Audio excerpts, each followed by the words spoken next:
queridos. Bom dia. Sejam bem-vindos a mais um Apegando-se às Escrituras, sempre na presença do Espírito Santo de Deus. Vamos orar. Obrigada, Ana, por toda essa introdução aí.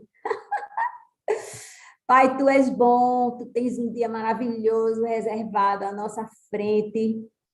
Nós contamos, Senhor, com a Tua presença, porque sem Ti nada disso significa coisa nenhuma na nossa vida, Pai. Mas Tu hoje tens uma palavra de encorajamento para nós, e nós queremos estar abertos, não somente para ouvir, apreciar nessa uma hora, nós queremos uma mensagem de vida, Senhor, uma mensagem que permaneça conosco. Vem, Espírito Santo, com liberdade em nosso meio. Vem fazer, vem mover, vem tocar os corações mais e mais, em nome de Jesus. Amém.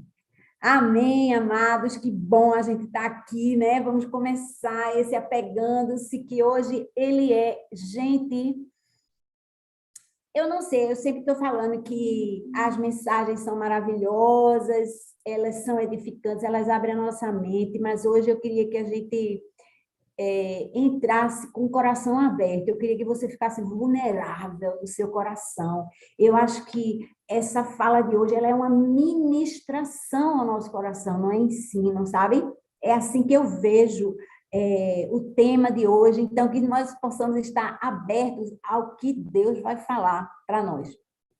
Lembrando aqui, né, que esse livro de Hebreus, ele é todo de encorajamento, a gente está ligado, né, que Paulo escreveu isso para aqueles judeus que tinham se convertido e que estavam desencorajados com a perseguição, e ele vem lembrar que Jesus é maior do que tudo o que aquela fé judaica tinha, né? É como o pastor Hernandes Dias Lopes diz, aquilo que havia no passado, sim, é parte da nossa história, inclusive, mas era uma sombra, um aviso, um sinal que apontava para Jesus. E agora que a gente tem Jesus, que é verdadeiramente aquele que era o Messias prometido, a gente não pode regredir. Eles não podiam regredir para o judaísmo e nós não podemos regredir para a nossa ausência, para a nossa ignorância, para a nossa total alienação em que nós vivíamos antes de ter uma experiência com o Cristo vivo. Amém? Vamos embora. Então, o que aconteceu ali no capítulo 3, né? No capítulo 2, que a gente viu semana passada, né? A gente viu essa coisa dele reforçar que Jesus é maior, que Jesus é aquele que veio e se sacrificou por nós. E aí eu diria assim, olha, antes aquele povo estava sofrendo, sim, uma perseguição, e hoje eu acho que a gente tem um grande risco, nós, eu e você, porque a gente acha que não tem uma perseguição. A gente acha que não tem uma perseguição. E eu vou dizer, nós temos sim uma perseguição que nós vivemos, e essa perseguição, ela não é explícita, ela é muito sutil, a sociedade se coloca, nós não podemos falar a verdade, porque às vezes vamos constrangir as pessoas, vamos deixar as pessoas constrangidas, e isso é muito preocupante, porque a verdade de Deus, ela não pode ser comprometida, ela não pode ser alinhavada com alguma coisa. É claro que a gente precisa falar em amor, mas a gente precisa falar em verdade, porque é a verdade que liberta. Amém? Então, eu queria dizer, né, que a gente precisa andar nessa direção, né, contrária à perseguição e contrária ao mundo, né? E aí, às vezes, a gente peca por omissão, às vezes por descaso, né? Eu troco a verdade de Deus por alguma coisa muito menor, mas realmente, né? Eu preciso viver de acordo com aquilo que eu sei. Então, só partindo aqui para uns pontos específicos de Hebreus 3, eu queria ressaltar 3 pontos. O primeiro é a advertência contra a negligência espiritual, no versículo 3, estou falando ainda do capítulo 2, né? O que nos faz pensar que escaparemos se negligenciarmos essa grande salvação? O que a gente acha que a gente vai fazer aí se a gente negligenciar isso? É uma mensagem importante. Outro trecho que a gente precisa realmente guardar na nossa mente, e ele alinhava com o capítulo 3 de hoje. São os versículos 10b e 11. E era apropriado que, por meio do sofrimento de Jesus, ele o tornasse o líder perfeito para conduzi-los à salvação. Jesus, ele foi instituído por Deus para ser o nosso Salvador, né? Para ser o nosso libertador. E a palavra diz assim, por isso, no versículo 11, Jesus não se envergonha de chamá-los irmãos. É muito importante que a gente entenda isso. Nós somos irmãos de Cristo e às vezes a gente não entende esse privilégio. Assim, nós somos irmãos do Messias escolhido. Nós somos os irmãos porque ele nos escolheu e ele disse assim: Jesus não se envergonha de chamá-los irmãos. Gente, isso é muito forte. Finalmente, no versículos finais ali, já para passar para o de hoje, né? O capítulo de hoje, versículos 17 e 18. Aí diz assim a palavra, portanto, era necessário que ele se tornasse semelhante a seus irmãos, estão entendendo que somos nós, né? Em todos os aspectos, de modo que pudesse ser nosso misericordioso e fiel sumo sacerdote. A gente vai resgatar esse termo hoje de sumo sacerdote. O que é que isso significa? Diante de Deus e realizar esse sacrifício que remove os pecados do povo, né? E aí a palavra termina dizendo que ele pode ajudar nós que somos tentados. Então, entrando em Hebreus 3, hoje a gente vai ler logo no versículo 1 o seguinte: portanto, a palavra começa com um portanto. O que é que significa isso? Não perca na sua mente as palavras que foram ditas antes, por isso que a gente resgata aqui. Então, é uma continuidade da carta de Paulo. Aí ele diz, por causa disso que eu acabei de falar, irmãos santos, ainda nos chama de santos, que a gente lembra, significa separados, somos separados, que participam do chamado celestial, considerem atentamente a Jesus, que declaramos ser apóstolo e sumo sacerdote. Eu queria parar logo aqui para esse considerem atentamente.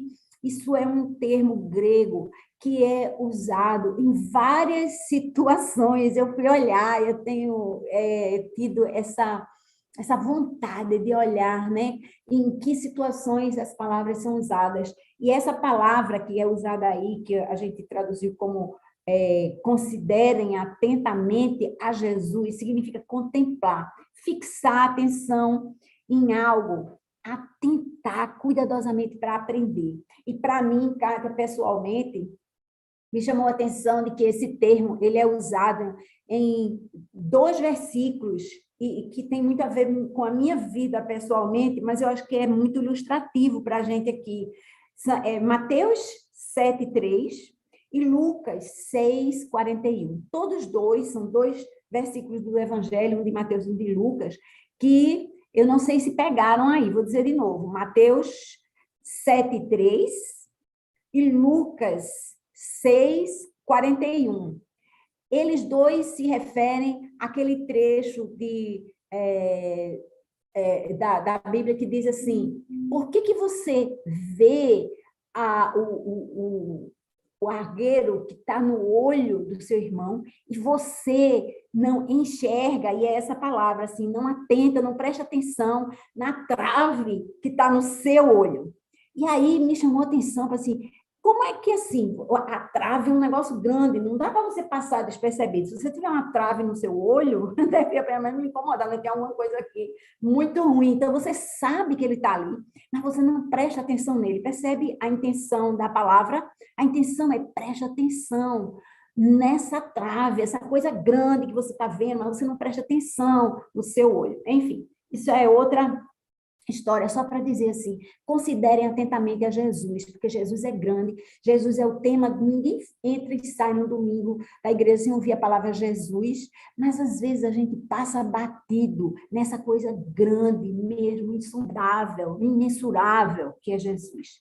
Então, vamos prestar atenção nele, né? E aí a palavra diz que Jesus é o apóstolo. Apóstolo significa embaixador.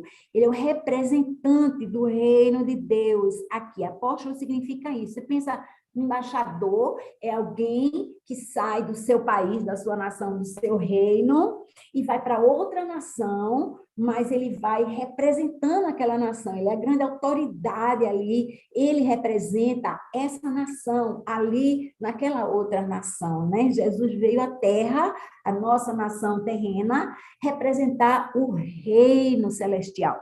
Ele é o nosso embaixador, ele foi enviado por Deus para nós. E a outra coisa é que ele é o nosso sumo sacerdote, ele é o representante apontado por Deus. Sumo sacerdote é aquele que representa o Pai diante de nós e nos representa a nós diante do Pai. Isso é o sumo sacerdote. É aquele que faz a conexão, é como se fosse uma ponte. Ele é o pontífice, lembra? Pontífice, que faz a ponte, a relação entre nós e o Pai. Ele é o sumo sacerdote. E aí é muito interessante isso, porque ele é maior do que um outro sumo sacerdote instituído por Deus. Lembra do sumo sacerdote Arão, que foi escolhido? Pois Jesus é maior do que Arão. Versículos 2 a 6. Pois ele foi fiel àquele que o designou, assim como Moisés serviu fielmente quando lhe foi confiada toda a casa de Deus. Jesus, no entanto, é digno de muito mais honra que Moisés, assim como a pessoa que constrói uma casa merece mais elogios do que a casa em si.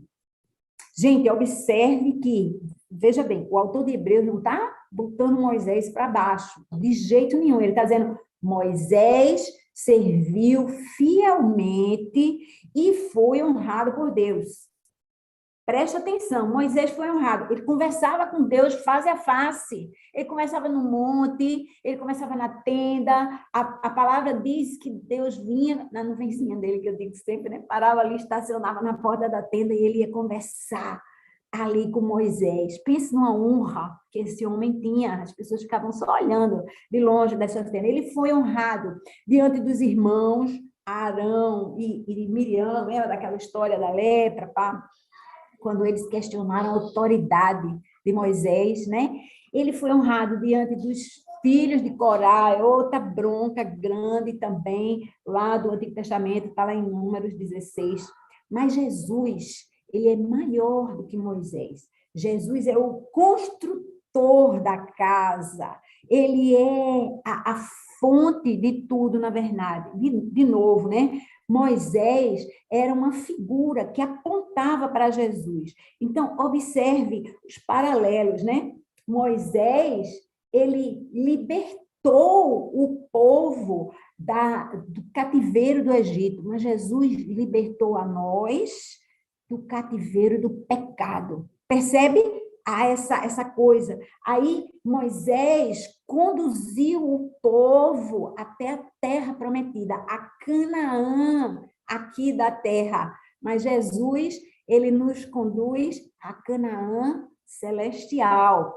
Então, há um paralelo entre Moisés e Jesus, só que Jesus é muito maior. Moisés apontava para aquele apóstolo especial e Jesus é verdadeiramente o apóstolo especial. E Jesus foi honrado pelo Pai da mesma maneira que Moisés foi honrado. Ele disse no batismo, esse é meu filho amado, esse é o meu filho, quem tem deleite.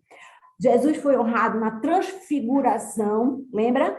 Deus permitiu que aqueles 3 amiguinhos dele, né, estivessem vendo o Jesus real na sua glória ali. Jesus foi honrado na ressurreição, porque ele voltou para onde o lugar de onde ele tinha vindo.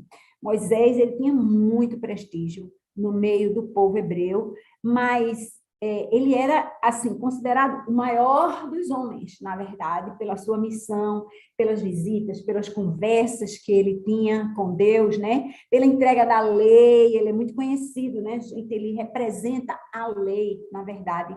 Moisés libertou esse povo, como eu falei, né? Mas Moisés, gente, ele era servo, ele era um servo obediente e fiel. Jesus é filho. A diferença. Por que eu estou ressaltando tudo isso aqui? Isso era importante para os judeus, porque os judeus, eles davam valor a Moisés, mas nós não damos tanto valor a Moisés, né? Pela nossa cultura.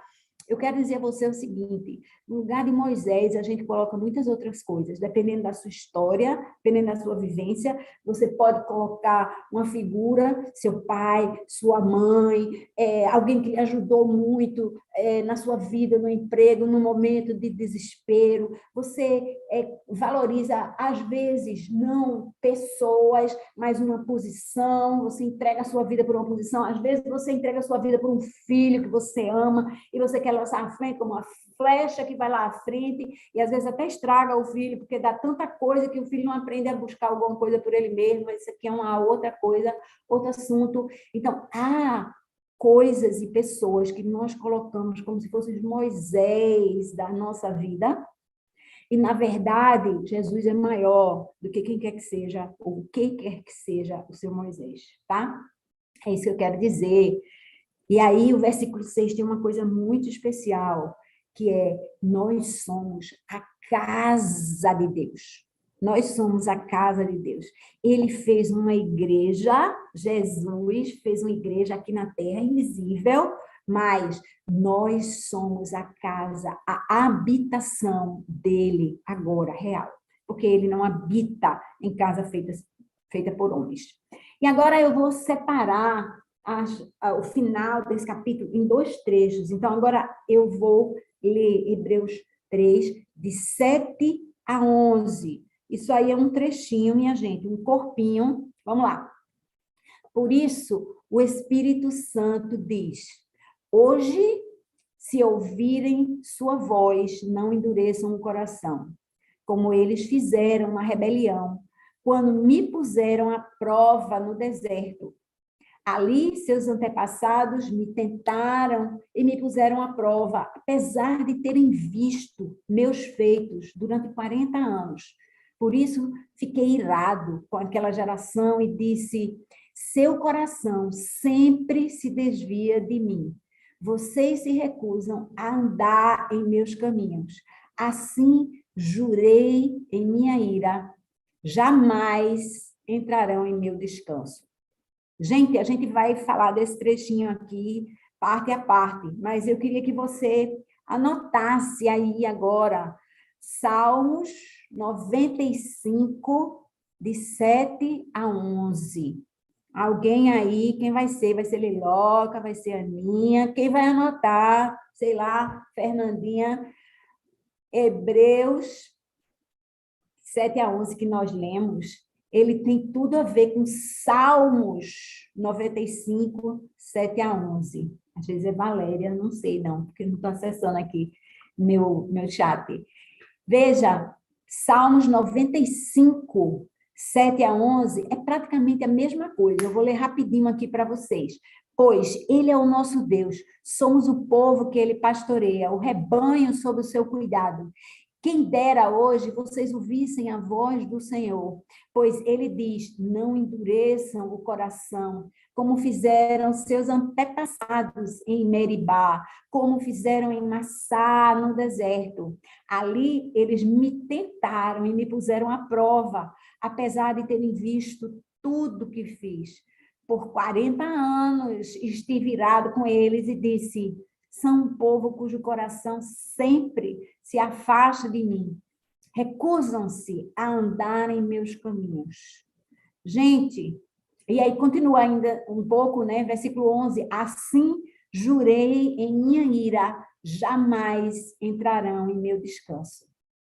Aqui tem alertas muito importantes que servem muito bem para nós hoje. ele está falando assim, eu quero pegar primeiro esse trecho de Hebreus 3, 7 e 8, os 2 versículos primeiros que a gente leu nesse trecho. Por isso, o Espírito Santo diz, alô, o autor de Hebreus está dizendo, não fui eu não, viu? Foi o Espírito Santo. Se você tiver aí na dúvida, esse recado não é de homens, esse recado é de Deus. Ele diz, hoje, se ouvirem a sua voz, não endureçam o coração. Não endureça o coração, como eles fizeram na rebelião, quando me puseram à prova no deserto. Às vezes, a gente sente Deus presente, falando conosco.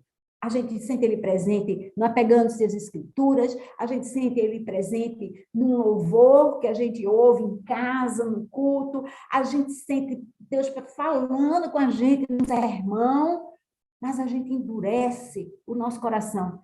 O que é endurecer o coração, minha gente? É assim, não vou cumprir esse negócio, não tem nada a ver comigo, não. Primeiro, é não crer, duvidar. Será que Deus falou? Será que isso é comigo? Será que isso é assim? Às vezes alguém chega a dizer assim, eu não concordo, eu não acho não.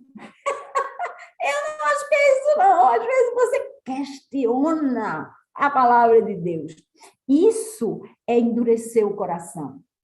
Outro jeito, pedir mais sinais. Eu vi, mas eu não vi se ele foi, mas pode ser coincidência, né? Você até concorda, mas para ali. Você até que vê alguma coisa diferente, mas assim, não foi tanta coisa assim, né? Daí não dá o valor, não aprecia aquilo que você recebeu, porque Deus, ele vem assim, sabe? Ele te dá um pouquinho, ele vê o que você faz com aquele pouquinho, tá? A gente precisa honrar, a gente precisa obedecer, a gente precisa seguir, mudar, buscar, e ele vai lhe dando mais, né? Pedir e dar-se-vos-á, bater e abrir-se-vos-á. Se liga.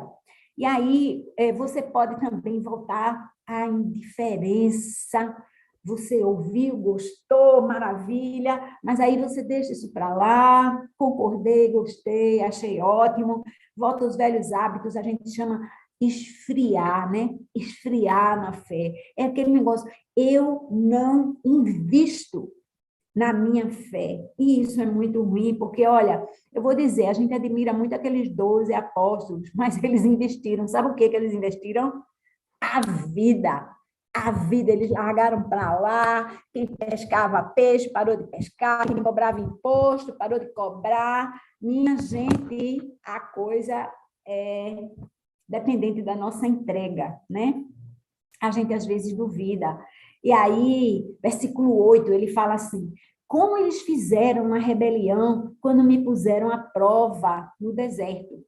O episódio, por exemplo, da recusa de entrar na terra prometida, ele disse no texto assim, esse texto eu acho que é de Salmo 95, 40 anos, aqueles homens viram Deus fazendo coisas ali, eles viram Deus fazendo aquelas 10 pragas acontecerem, eles saíram da escravidão, sem levantar a mão, sem pegar uma faca, sem brigar, sem lutar, eles saíram e, veja, saíram carregados de ouro, as pessoas estavam dando ouro a eles, que depois eles deveriam usar para fazer o altar, fizeram uma bobagem lá no meio do caminho, mas eles saíram levando coisas. Depois, Deus fez um milagre que eu adoraria ter visto, né? O mar se abria, a palavra diz que havia muralhas de água, eles passaram em terra seca, eles passaram ali no meio, e eu achava antes que aquilo era um momento de seca, vai ver que era uma seca, um período assim, mas aí, depois que eles passaram, o que aconteceu? Deus disse, olha o que vai acontecer com o exército que vinha atrás de vocês, morreram afogados, todos. A palavra diz, todos que entraram na água perseguindo os judeus morreram, você só via os corpos ali. Gente, aí ele fala também no episódio de Meribá, né, da revolta dos outros, vocês devem ter ouvido essa coisa, né? Queremos água, a gente não tem água, assim. Eles ficavam reclamando porque não tinham água, não tinham as frutas do Egito, não é? E aí Deus disse, olha, eu vou fazer jorrar água daqui. Ele fez jorrar água, eles viram isso, eles viram maná caindo do céu, e mesmo assim, aqueles homens endureceram o coração. E o recado para mim e para você hoje é: não endureça o seu coração. Eu tenho realmente um dever de casa hoje. Essa lição, ela tem um dever de casa. O dever de casa é: faça uma lista daquilo que Deus tem feito na sua vida. Porque eu tenho certeza que não é pouco. Se eu for listar as coisas da minha vida, minha gente, é cada coisa fenomenal. Eu já vi na minha vida e na dos outros, que eu já vi de milagre, de gente com câncer, de voltar atrás, gente que o médico tinha dito acabou aqui, não tem jeito mais, e voltar atrás, de transformações de coisas. E a gente passa, primeiro se esquece, depois a gente não agradece. E eu hoje, eu canso de dizer, todo mundo aqui já deve ter ouvido eu falar, mas a maioria, né? Eu adoro agradecer a Deus coisas que eu não pedi. Adoro agradecer o que eu não pedi, porque é tanto presente, é tanta coisa que você não espera, e Ele faz, e a gente negligencia, a gente deixa para lá, a gente não cria altares na nossa vida. Eu quero que você faça esse dever de casa. É um compromisso seu com Deus, não é comigo. Não precisa mostrar, eu não vou assinar embaixo que você fez. Eu verdadeiramente quero em Jesus que você se comprometa a fazer uma relação das coisas que Deus tem feito na sua vida, dos milagres, das coisas grandes. E comece com dizer assim: hoje acordei respirando, acordei com sede de Deus, conheço a Deus. Comece por aí, vamos para frente. Aí, para o trecho seguinte, vamos lá, Hebreus 3, 12 a 15. Portanto, irmãos, cuidem para que nenhum de vocês tenha coração perverso e incrédulo que os desvie do Deus vivo. Advirtam uns aos outros, olha nosso compromisso, advirtam uns aos outros todos os dias, enquanto ainda é hoje, para que nenhum de vocês seja enganado pelo pecado e fique endurecido. Porque nos tornaremos participantes de Cristo, se de fato mantivermos firmes até o fim a confiança que nele depositamos no início. Lembrem-se do que foi dito, e na minha coisa aqui está marcado, está marcado em letras vermelhas aqui. Hoje, se ouvirem sua voz, não endureçam o coração, como eles fizeram na rebelião. Eu quero dizer a vocês que isso aqui é o versículo 15. A gente acabou de ler o versículo 7, diz a mesma coisa. O versículo 7 diz a mesma coisa do versículo 15. O que significa isso, minha gente? Você já sabe. Se você está acompanhando a Pegando, você já sabe. O que é que Deus está dizendo? Presta atenção, dose dupla. Dose dupla, não passe batido aqui de jeito nenhum. Vamos dar o trabalho de escrever isso de novo. E eu quero dizer a você que isso não é somente no texto, isso é uma conotação da língua hebraica, minha gente. Sabe o que eu aprendi esses dias aí? A palavra shalom, você sabe que significa paz? Shalom, paz. Mas shalom significa perfeita paz. Eu quero você com perfeita paz, com paz completa. Vocês percebem a diferença? Shalom e shalom é paz, mas shalom é perfeita paz, perfeita, completa. Se liga, minha gente, porque versículo 7 e versículo 15 dizem: hoje, se ouvirem a sua voz, não endureçam o coração, como eles fizeram na rebelião.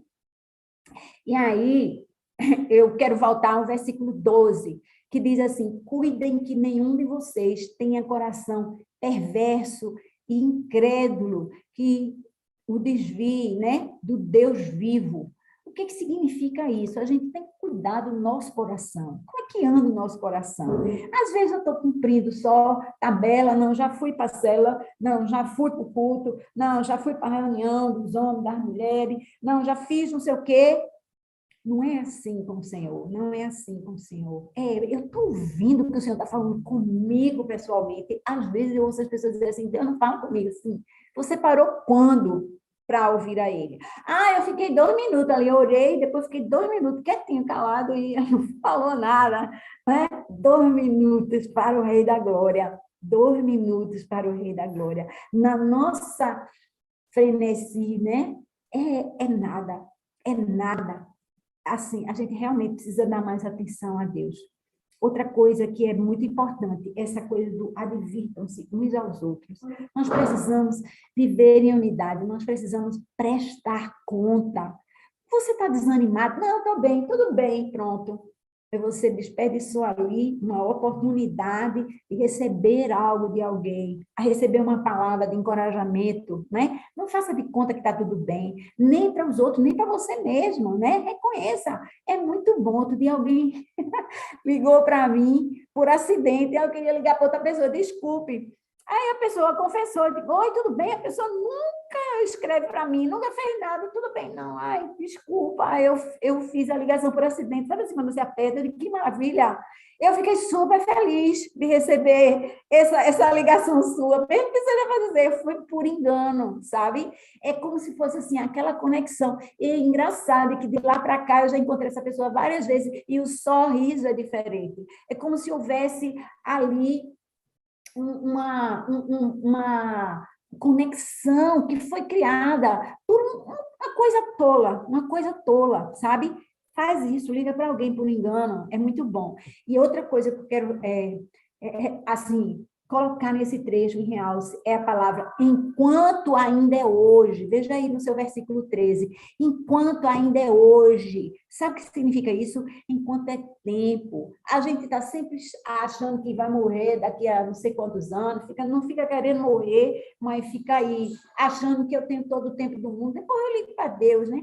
Todo mundo fala isso, é impressionante. Assim, na hora de morrer, a pessoa não está pensando em quanto tem, quanto trabalho, quanto dinheiro ganhou, quanto coisa possui, quanto lugar visitou. Você quer saber dos seus relacionamentos, das pessoas junto. Minha gente, enquanto é hoje, vamos dar valor ao Senhor, ao que é importante, ao que é eterno, porque a gente não pode abrir mão das coisas excelentes que a gente conhece, que a gente tem o privilégio de conhecer. Vamos para frente, porque ainda vem mais coisa aí. Estão lembrados aí, né? Versículo 7 e versículo 15 diz o quê? Se hoje ouvides a voz do Senhor, não endureçam o seu coração. Mas vamos para frente. Finais, versículos 16 a 19. E quem foram os que se rebelaram, mesmo depois de terem ouvido? Oi? Não foram aqueles que saíram do Egito conduzidos por Moisés? E quem deixou Deus irado durante 40 anos? Não foi o povo que pecou e cujos corpos ficaram no deserto? E quem deixou... Ai, espera, um negócio aqui. Meu alarme para terminar, mas hoje começamos mais tarde. Vai estar aí comigo, né? E quem Deus se dirigiu, e a quem Deus se dirigiu quando jurou que jamais entrariam em seu descanso? Não foi o povo que lhe desobedeceu? Vemos, portanto, que não puderam entrar no descanso por causa da sua incredulidade. Minha gente, é como eu falei, Deus passou 40 anos ministrando naquele povo. Vocês sabem que todas as pessoas que saíram de lá do Egito com mais de 12 anos, todas morreram no deserto, menos Josué e Caleb. Tem aquela história lá dos 12 espias e tal, né? Josué e Caleb creram e falaram pelo que criam, e os outros não creram, viram só os gigantes e falaram do que não criam. E esses, todos os seus seguidores morreram no deserto. Ficaram ali no pó do deserto, não entraram na Canaã prometida. Era Canaã terrestre. Mas, gente, a gente sabe que isso aqui é um sinal que aponta para quê? para Canaã celestial. E aqueles homens que saíram, foram libertos de Egito, e Faraó, representavam a nós que fomos libertos do pecado. Gente, a gente está no deserto, agora atravessando. Fazer o quê? 40 anos? Não. Tem gente que fica esperando, rodando 40 anos aí para tomar posse de Deus, mas a gente pode tomar posse agora e entrar na terra prometida, percebe? A gente pode adentrar essa terra prometida, porque ela nos pertence. Ela foi prometida para nós. Não vamos adiar isso, porque a gente pode tomar posse disso hoje. É hoje, não é amanhã, não é depois que você morrer. É agora que Deus tem a promessa de vida eterna, a vida plena. Ela começa agora conosco. Ela vem verdadeiramente para mim e para você, na medida que a gente toma posse disso para a nossa vida. Amém?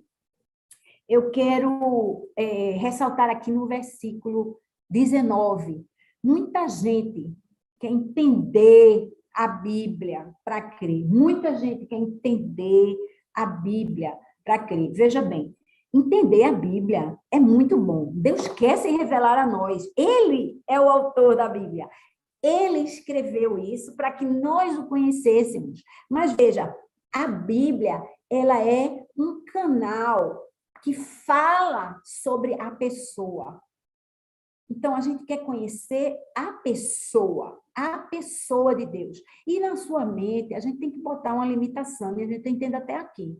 Daqui, a palavra mesmo diz, hoje nós conhecemos em parte. Quando a gente chegar lá, aí a gente vai entender o todo, mas a nossa mente, ela é limitada. Então, amém, aleluia, por você querer entender a Bíblia. Eu gosto muito de estudar a Bíblia, eu amo ler a Bíblia, eu quero entender a Bíblia, eu quero que você entenda a Bíblia, mas a nossa fé na palavra de Deus, ela precisa transcender a isso, percebe? Ela precisa ser muito maior do que a leitura e o entendimento da Bíblia. Amar a pessoa de Deus. É muito importante ter o coração voltado para Deus. Assim como Josué e Caleb tiveram o coração voltado para o Senhor. Nós precisamos ter esse coração voltado para o Senhor, para a gente não estar sofrendo, minha gente. Esse último versículo, ele diz, vemos, aliás, a palavra aqui que eu não salientei antes, portanto, vocês estão vendo, estão ligados em toda a metáfora daquele povo liberto do Egito, trazido pelo deserto e entrando ou não entrando na terra prometida, somos nós. Somos nós. Aqueles que não puderam entrar no descanso por causa da sua incredulidade. E aí, eu quase ouço pessoas dizendo assim, não, mas eu creio. E aí, você diz assim, eu creio, mas o que na sua vida reflete, de fato, que você crê? Porque quando Deus diz assim, crê, então obedeça, né? Aquele que me ama, obedece às minhas palavras. É no obedecer, é no seguir a Cristo ali no pó, pertinho, que você diz, eu creio que você vale mais do que tudo ao meu redor, Senhor. Eu creio que você vale mais do que tudo ao meu redor. É muito importante que a gente entenda que Jesus está acima de todas as coisas, e eu fico grata a Deus por essa mensagem de Hebreus, e eu fico imaginando quantas pessoas entendem que isso é uma mensagem de vida, como eu falei no começo, é uma mensagem de vida, não é algo que você diga assim, entendi, eu sei que Jesus é maior do que tudo, mas a questão é, o que você faz com isso que você sabe? O que que a sua vida reflete aquilo que você sabe, que Jesus é maior? É isso, essa é a mensagem para a gente hoje. Vamos ver vocês, eu espero ter movido vocês o suficiente para estarem aqui motivando-nos uns aos outros. Lembra? Eu preciso ouvir de você, e quem está aqui nessa sala também precisa ouvir de você. Vamos lá, gente. Com vocês agora. Só de um em um, tá?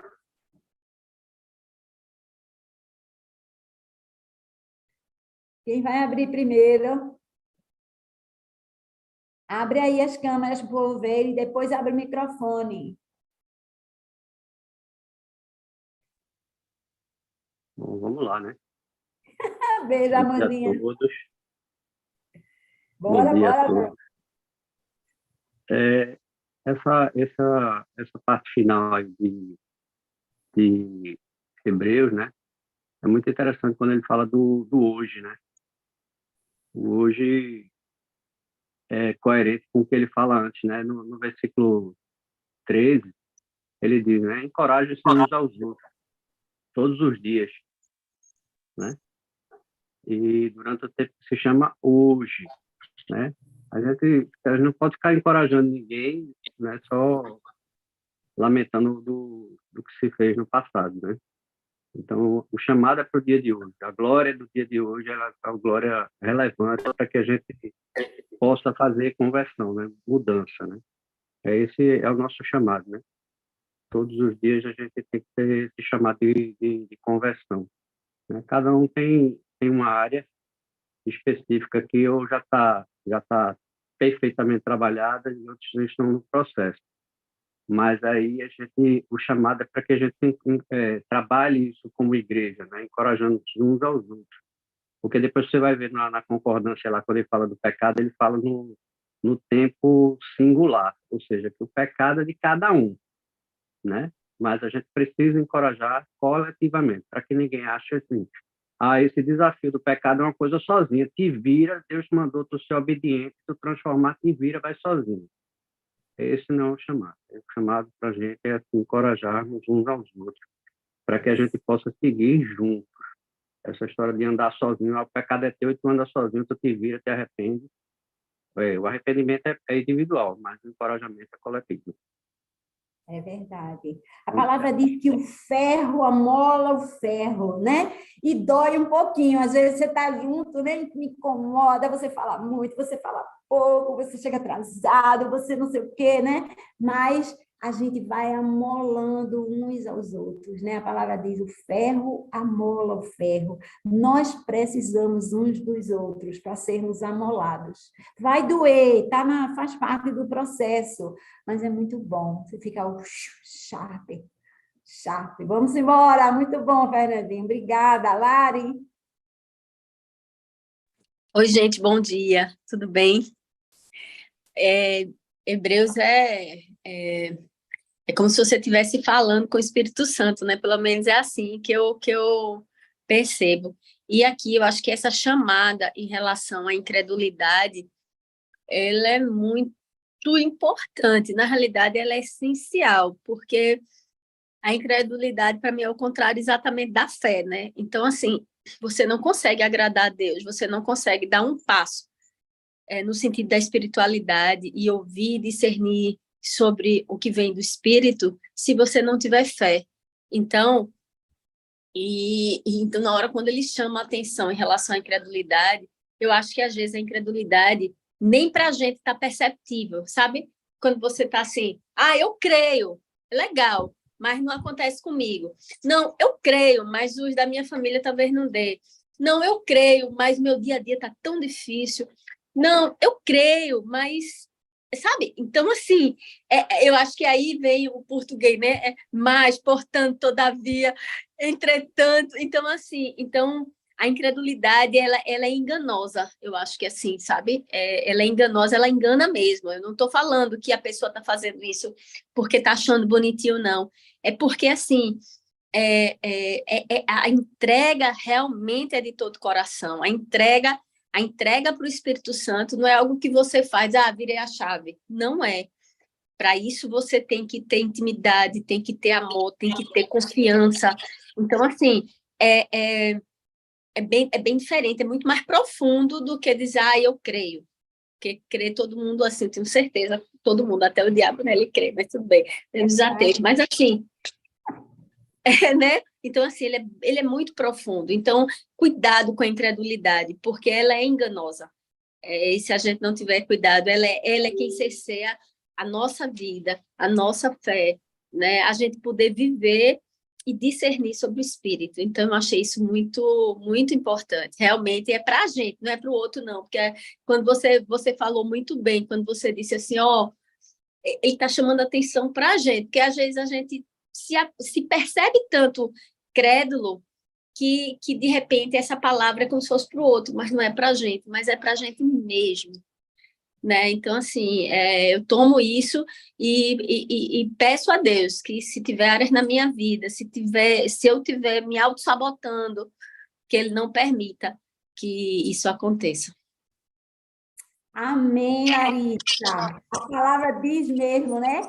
Até o diabo crê, né? Os demônios creem e tremem. Aí eu pergunto, e você treme? Que é ter o temor do Senhor. O temor do Senhor é aquele temor santo, não é medo de Deus, porque Ele é Pai, Ele é amigo, Ele é ajudador, Ele é salvador, mas é o temor do Senhor no sentido de entender a importância de vida ou morte daquilo que a gente está tratando, não é? É verdade, né? Até os diabos creem e tremem. Quem vai mais agora, minha gente? Está muito bom isso aqui, a gente se amolando uns aos outros. Aninha, abriu aqui, vamos embora. Abri, Kátia. Eu estava aqui pensando, bom dia, né, a todos. Como a Amanda Borba colocou aí, é uma boa chacoalhada esse estudo de hoje, mas é uma chacoalhada que foi muito bem colocada, né? Assim, as palavras realmente, porque são palavras duras, assim, né, para a gente. E, para mim, me marcou muito hoje essa coisa do endurecer o coração, sabe? Porque eu fiquei pensando, poxa, Deus, não deixa que meu coração se endureça. Porque são muitas coisas no dia a dia da gente que podem endurecer o nosso coração, né? E, assim, uma coisa que eu fiquei pensando aquele povo, eles presenciaram milagres. Meu Deus, o mar se abriu diante dos olhos dele. Não foi assim, eu vi uma história que o mar se abriu. Não, eles viram os milagres. Então, nem os próprios milagres, nem o fato de você ver milagres trouxe fé suficiente a você para que você entrasse na Terra Prometida, sabe? Assim, então, não é só a questão de eu estar correndo atrás dos milagres ou de eu ver, né? É a questão de você proteger o seu coração, de você guardar a sua fé, de você combater o bom combate, como diz Paulo, né? Mas você permanecer, assim, crendo, sabe? E para mim me veio muito isso, assim, Deus não deixa que meu coração se endureça pelas coisas do dia a dia, né? Porque eles foram muito contaminados ali pela murmuração, pela reclamação, eles viam, né, tudo como você falou, os milagres todos, mas havia dentro deles uma murmuração, até querer voltar para o Egito, eles pensaram, né, para comer lá as carnes, que era melhor do que o maná. Assim, isso é tão real hoje na vida da gente, né? E aí eu volto e quero terminar esse comentário com o começozinho de Hebreus 3, porque quando eu vi aqui, Deus não deixa que meu coração se endureça, lá em cima diz assim, fixem os seus pensamentos em Jesus. Aí eu acho que isso é a receita, sabe, para a gente não endurecer. Fixar os pensamentos em Jesus para que a contaminação não desça e endureça o nosso coração, né? Porque quando a gente está com o coração endurecido, é tão ruim, né? Então, que a gente possa fixar os nossos pensamentos em Jesus. Está lá em Hebreus 3:1, é logo o primeiro. Para que a gente não endureça esse nosso coração, que o Senhor nos proteja, né? É isso. Amém, amém. Glória a Deus, né? Alguém me tocou aí. Kátia, se tu me permitir, olha o livro que eu comprei da BSSM com o Chris Vallotton, A Arte de Pensar como Deus. Ó. Boa. E o que eu lembrei disso, e eu acho que a Aninha falando, por isso que aqueceu aqui meu coração, quando ela falou no pensamento, é que, na realidade, a gente... E aí, inclusive, eu estou num propósito desse, eu botei um propósito de 40 dias de jejum e oração para mudar meu padrão de pensamento, que muitas vezes esse padrão de pensamento nos leva a não viver na realidade de Cristo e como Cristo pensa ou como Cristo agiria. A gente acaba se sabotando, eu pelo menos me percebi às vezes, não em murmuração, mas mesmo que eu não murmure, o meu pensamento é um pensamento que às vezes é negativista, ou um pensamento que não leva para não leva para uma prosperidade, é um pensamento que às vezes é um pensamento que lhe deixa com tristeza. E, na realidade, Deus lhe convida a outro tipo de você levantar os ossos secos, né? E não fazer com que eles fiquem secos, e ainda fica aí, realmente, eles estão secos, oh, que coisa feia. Quer dizer, então, assim, às vezes a gente é chamado a isso, e de repente, quando você faz essa coisa, até para você você tá o tempo todo, qual é o padrão do pensamento de Cristo? Meu coração está entregue, Jesus está aqui, a gente ter a dupla cidadania e a gente viver no céu aqui na terra. Então, eu estou me desafiando a não só estar com o coração aberto para Cristo, mas mudar esse padrão de pensamento que, às vezes, não é muito... Né? A gente tem que viver a metanoia para que Cristo realmente tenha... a gente escute e discerna espiritualmente do que Ele quer trazer para a gente. Amém, amém. Você está no tempo perfeito na nossa série, né? Essa série que diz assim, se depender de mim, fala exatamente do chamado fruto do Espírito. O fruto, Deus está buscando caminhar, né, com ele, porque Deus quer fazer a transformação, além da salvação, a transformação, e essa transformação vem com a dando espaço ao Espírito Santo na nossa vida. E é muito interessante, vocês aqui não podem perder de jeito nenhum a nossa série hoje, que hoje a gente vai falar realmente, né, olhando essa mensagem de hoje, eu estava pensando, mas isso aqui é uma ministração de cura interior, isso não é um sermão, é uma cura interior, e é isso que a gente precisa, sabe? A gente precisa realmente moldar o nosso caráter com alvo, né, em Jesus, mas esse processo faz com que a gente tome posse, com a gente desfrute daquilo que Deus nos oferece, que a gente pega minimamente na nossa vida. Isso aqui é a verdade. Muito bom, Larissa. Deus abençoe essa sua busca aí. Vamos aí, mais alguém? Vamos ver. Minha gente, esse tema de mexer a vida, mexer com a vida, mexer lá dentro. Bora lá? Quem vai? Tânia, saudade de você, viu? A reitora do último concílio. Kátia, eu vou só chamar a atenção mais uma vez do encorajamento, sabe? Transformação vem da parte de Deus, mas a parte nossa é encorajarmos uns aos outros. Ninguém pode se sentir só na jornada. Ninguém. É nossa parte, uns com os outros aqui. A gente está sempre exortando o encorajamento para a transformação, para essa metanoia que Larissa falou. A gente não pode ser régua de comparação, nem de, sabe, o seu padrão está horrível. Não, a gente tem que ir lá, o irmãozinho está devagar, a gente vai lá, chega junto, entendeu? Não pode desistir de ninguém. Esse é nosso comissionamento. Ir na direção do outro.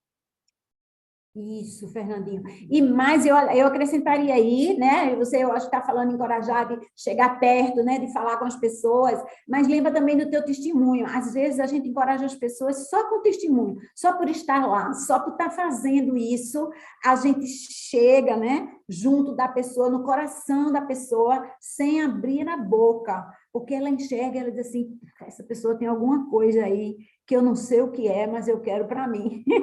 Isso é importante, né? Importantésimo, encorajar-vos uns aos outros. Esse é o nosso papel.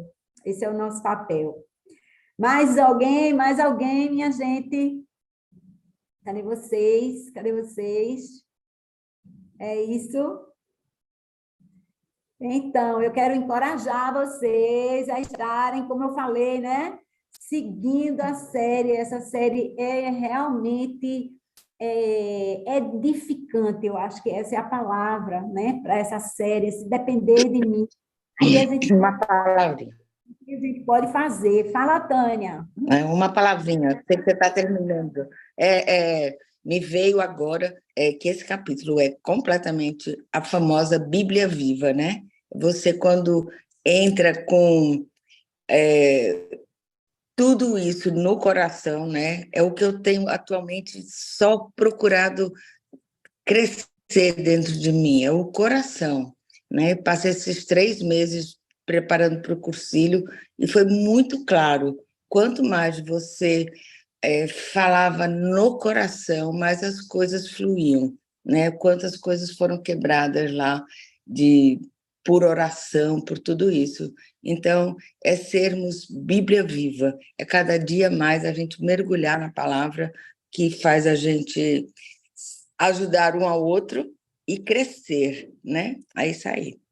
Amei estar aqui de volta. Né? A palavra diz, a fé vem pelo ouvir e ouvir a palavra de Deus. Isso. A gente tem que estar aí nesse processo, né? Tem que estar aí nesse processo. Amém. Alguém quer falar alguma coisa antes da gente fechar, minha gente? Olha aí, o último bel. Vamos embora. Fechou? Vamos lá. Então, vamos chamar aqui Denise. Quer fechar a gente aqui em oração? Gente, Denise está toda paramentada hoje. Já estou pronta. Ele está viajando, está em treinamento, está em outro fuso horário e provavelmente trabalhando, pelo que eu tenho ouvido do schedule dele, parece que ele já deve estar trabalhando aí. Então, vamos ficar com a outra Vasconcelos da história.